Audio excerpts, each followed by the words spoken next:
इंसान चांद से लेकर मंगल तक पहुंच गया है, लेकिन अपने ही धरती पर मौजूद समुद्र के सिर्फ 5% हिस्से को ही एक्सप्लोर कर पाया है। साइंटिस्ट यह बात करते हैं कि समुद्र की गहराइयों को मापना अंतरिक्ष में जाने से कई ज्यादा रहस्यों से भरा है और कई गुना ज्यादा खतरनाक है। आखिर वो कौन सी ऐसी चीज है जो समुद्र को इतना जानलेवा बनाए हुए है? नमस्कार दोस्तों, हमारे धरती पर एक ऐसी जगह है जहां रोशनी कभी नहीं पहुंचती, जहां प्रेशर इतना ज्यादा है कि एक आम इंसान का जाना नामुमकिन सा है। एक ऐसी दुनिया जहां रोशनी नहीं पहुंचती, जहां बड़े और अजीब दिखने वाली मछलियां और ऐसे जीव रहते हैं जो हमारी कल्पना से भी परे हैं। समुद्र की गहराइयों का 80% हिस्सा आज भी पूरी तरह से अनदेखा और अनजाना सा है, और जो कुछ हमने वहाँ देखा है वो किसी साइंस फिक्शनल मूवी से कम नहीं है। हम में से ज्यादातर लोग समुद्र को सिर्फ सतह से देखते हैं, लेकिन आज भी समुद्र का 80% हिस्सा अभी भी एक रहस्य बना हुआ है। और सबसे बड़ा सवाल जो हम सभी के मन में है कि वहाँ कौन कौन से जीव रहते हैं, समुद्र कितना गहरा है, इस गहराई में कौन कौन से भयानक जीव पाए जाते हैं, और क्या वजह है कि इंसान आज तक समुद्र की गहराइयों में नहीं जा पाया। सदियों से चली आ रही इस मिस्ट्री को समझते हैं एक एक करके आज की इस वीडियो में।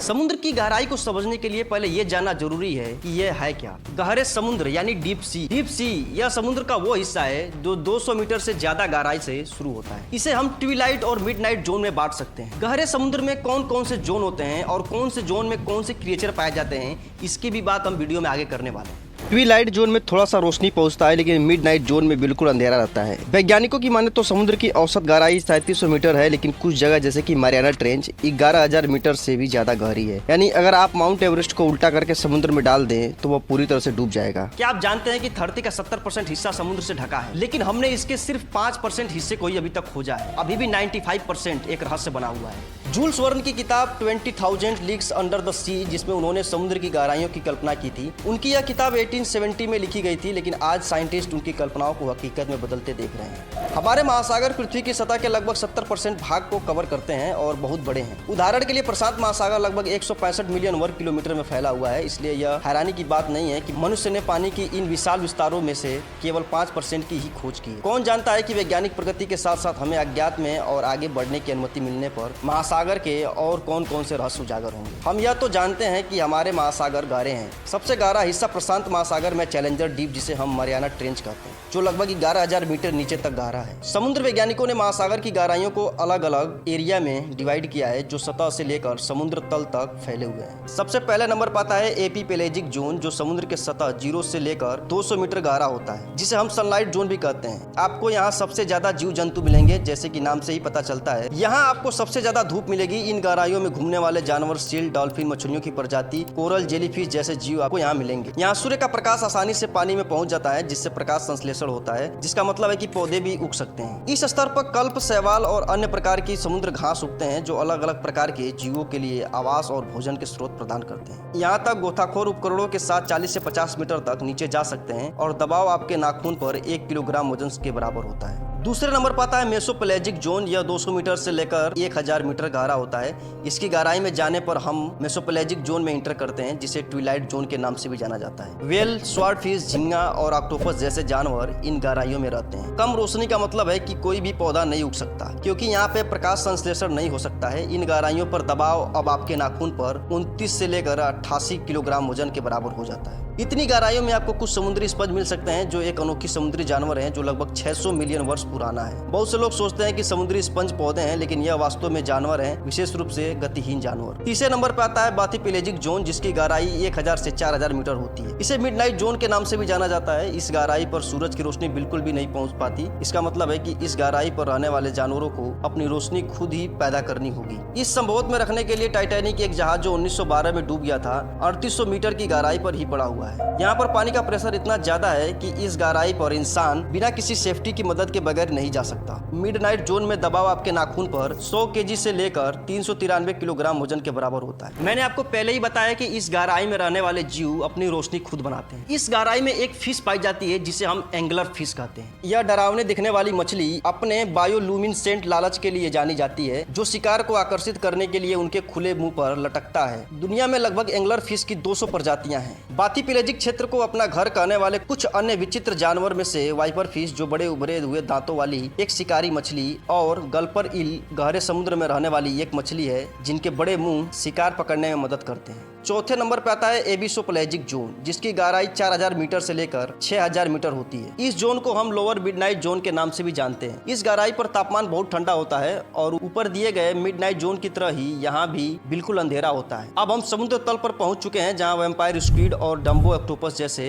और भी अजीब और विचित्र जीव रहते हैं। लोअर मिडनाइट जोन ग्रह पर सबसे बड़ा वातावरण है। इन गहराइयों पर दबाव अब आपके नाखून पर 400 से लेकर 590 किलोग्राम के बराबर हो गया है। पांचवें नंबर पर आता है हादोपेलाजिक जोन, हमारे महासागरों का सबसे लास्ट जोन। यह जोन, जिसे ट्रेंच के नाम से भी जाना जाता है, जिसकी गहराई 6000 मीटर से ज्यादा गहरा है। हमारे महासागर में सबसे गहरा जगह, जिसे हम चैलेंजर डीप के नाम से जानते हैं, जो लगभग 10,929 मीटर की गहराई तक जाता है। इन गहराइयों पर दबाव आपके नाखून पर 600 से लेकर 1000 किलोग्राम वजन रखने के बराबर है। इन गहराइयों में चूहे की पूंछ वाली मछली देखने को मिलेगी, जो गहरे समुद्र में रहने वाली मछली की एक प्रजाति है, जो समुद्र के तल पर तैरती है। क्योंकि यह अंधी होती है, इसलिए यह भोजन पकड़ने के लिए अपनी दूसरी इंद्रियों पर निर्भर रहती है। इसकी नाक जानवरों के स्मेल को पहचान लेते हैं और इसमें छोटे छोटे बार्बल होते हैं, जो क्रस्टेशियन और कीड़े जैसे दूसरे शिकार को आकर्षित करते हैं। अभी तक हमने जाना समुद्र के गहराइयों और उनके जोन के बारे में। अब हम जानेंगे किस गहराई में कौन से जीव पाए जाते हैं। यहाँ आपके स्क्रीन पर 5 सबसे अजीब क्रिएचर हैं, जिनके बारे में हम आगे एक एक करके जानने वाले हैं, जिनमें से हैं एंगलर फिश, पेलिकन ईल,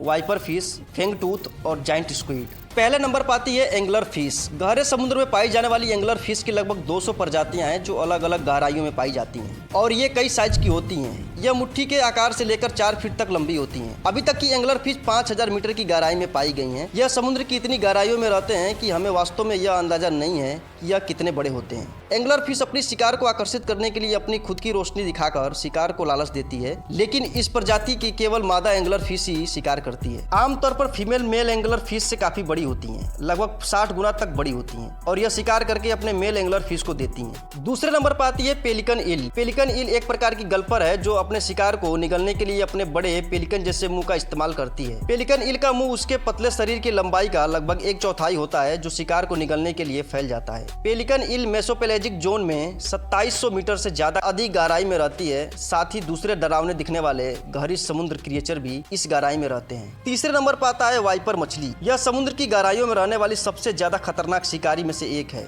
यह गहरे समुद्र में रहते हैं, जहां इतना अंधेरा होता है कि जब वह पानी में होते हैं तो दूसरी मछलियों के लिए अदृश्य हो जाते हैं। वाइपर फिश अपने शिकार को उसके नीचे तैरने वाली मछलियों से छुपने के लिए अपने किनारों पर फोटोफोर का उपयोग करते हैं। वो अपने शिकार को अपने सिर के ऊपर मछली पकड़ने के लालच से आकर्षित करते हैं। वाइपर फिश के बड़े सर हैं, जिन पर नुकीले दांत होते हैं। दांत इतने बड़े होते हैं कि मछलियां अपने दांतों के साथ अपना मुंह बंद नहीं कर सकती। यह आमतौर पर प्रशांत महासागर में, ऑस्ट्रेलिया और अंटार्कटिका महासागर में मेन के आसपास रहते पाए गए हैं। चौथे नंबर पर आती है फैंगटूथ। इस मछली के बड़े नुकीले दांत होते हैं। निचले जबड़े के सामने के 2 नुकीले दांत मुंह की ऊपरी हिस्से में बने गैप में घुस जाते हैं। इसका शरीर छोटा और गहरा होता है, जिसका सिर और मुंह बड़ा होता है। शरीर छोटे छोटे कांटेदार सल्कों से ढका होता है। सर पर श्लेष्मा होती है, जो दांतेदार लकीरों से अलग होती है। लेकिन यह एक बहुत ही छोटी मछली है, जिसकी एवरेज लंबाई केवल 16 सेंटीमीटर होती है। यह ऑस्ट्रेलिया और दूसरे उष्णकटिबंधीय क्षेत्र के तट पर पाया जा सकता है। यह मछली बाथोपेलेजिक और मेसोपेलाजिक गहराई से लगभग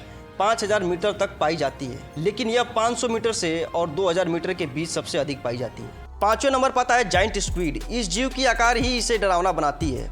अब तक खोजा गया सबसे बड़ा जाइंट स्क्विड पूरे 13 मीटर लंबा था और इसका वजन लगभग 1 टन था। इस अजीब क्रिएचर के आकार को देखते हुए आपको लगेगा कि हम इसे हमेशा देखते हुए आ रहे हैं, लेकिन वास्तव में जाइंट स्क्विड एक बेहद मिस्टीरियस जीव है। एक बड़े स्क्विड का शरीर देखने में बहुत ही नॉर्मल सा लगता है, दूसरे स्क्विड और ऑक्टोपस की तरह। इनमें 2 आंखें, 1 चोंच, 8 हाथ, 2 खाने वाले तंबू और 1 फनल होता है। माना जाता है कि बड़े स्क्विड दुनिया भर के समुद्र में तैरते हैं। यह आमतौर पर न्यूजीलैंड और प्रशांत महाद्वीप के तटों पर बहकर आते हैं। उत्तरी अंटार्कटिका के के पूर्वी और पश्चिमी किनारों और अफ्रीका के दक्षिणी तट के साथ दक्षिण अटलांटिक में अक्सर दिखाई देते हैं। इंसान चांद से लेकर मंगल तक पहुंच गया है, लेकिन अपने ही धरती पर मौजूद समुद्र के सिर्फ 5% हिस्से को ही एक्सप्लोर कर पाया है। साइंटिस्ट यह बात करते हैं कि समुद्र की गहराइयों को मापना अंतरिक्ष में जाने से कई ज्यादा रहस्यों से भरा है और कई गुना ज्यादा खतरनाक है। आखिर वो कौन सी ऐसी चीज है जो समुद्र को इतना जानलेवा बनाए हुए है? गहरे समुद्र में जाने का मतलब है एक ऐसा एरिया में प्रवेश करना जहां आप जितने नीचे उतरेंगे उतना ही पानी का प्रेशर बढ़ता जाएगा, जो कि एक जोखिम भरा प्रयास है। यहाँ पर वातावरण में अंधेरा होता है और आपके देखने की क्षमता लगभग 0 हो जाती है। समुद्र की गहराइयों में इंसानों का जाना बहुत ही चैलेंजिंग है और इसके पीछे कई वैज्ञानिक तकनीकी और कारण हैं। समुद्र की एवरेज गहराई लगभग 3800 मीटर है, जबकि सबसे गहरा हिस्सा मरियाना ट्रेंच लगभग 11,000 मीटर गहरा है, जो मैंने वीडियो में पहले ही बताया है। इतनी गहराई में प्रेशर ज्यादा होता है। यह दबाव इंसानी शरीर के लिए असहनीय और सामान्य चीजों को भी नष्ट कर सकता है। इसके लिए विशेष रूप से डिजाइन किए गए सबमर्सिबल जैसे डीप सी चैलेंज की जरूरत होती है, जो अधिक महंगे और मजबूत होते हैं। दूसरा कारण है कि ऑक्सीजन की कमी और तापमान। गहरे समुद्र में ऑक्सीजन की कमी होती है और तापमान 0 डिग्री सेल्सियस के करीब या उससे भी कम हो सकता है। इसके अलावा समुद्र की गहराइयों में सूर्य का प्रकाश 200 मीटर से अधिक गहराई तक नहीं पहुंचता है। इससे समुद्र की चीजों को देखने में काफी कठिनाइयां आती हैं, जिसके लिए आर्टिफिशियल लाइट का इस्तेमाल करना पड़ता है। वैज्ञानिकों ने रोबोटिक और इंसानों द्वारा बनाए गए उपकरणों के जरिए गहरे समुद्र की खोज की है, लेकिन मानव युक्त मिशन बहुत कम हुए हैं। उदाहरण के लिए 1960 में जैक पिकार्ड और डॉन वेल्स ने मारियाना ट्रेंच में गोता लगाया था और 2012 में जेम्स कैमरून ने भी ऐसा किया। अभी भी समुद्र की गहराइयों में जाना इंसान के लिए एक चैलेंज बना हुआ है। न जाने कितने रहस्यमयी चीजों के बारे में हम आज भी नहीं जानते। अगर फ्यूचर में साइंस और ज्यादा डेवलप करती है तो हम इस समुद्र की गहराइयों को एक्सप्लोर करने में जरूर कामयाब होंगे। अगर आप साइंस में इंटरेस्ट रखते हैं और आप जानना चाहते हैं कि यूनिवर्स कैसे बना और ह्यूमन इवोल्यूशन कैसे हुआ, तो आप ये वाली वीडियो जरूर जाकर देखें। तो उम्मीद करता हूँ दोस्तों ये वीडियो आपको पसंद आई होगी, तो अपने दोस्तों और साथियों के पास शेयर जरूर करें और साथ में ही वीडियो को लाइक कर लें। वीडियो देखने के लिए बहुत बहुत शुक्रिया।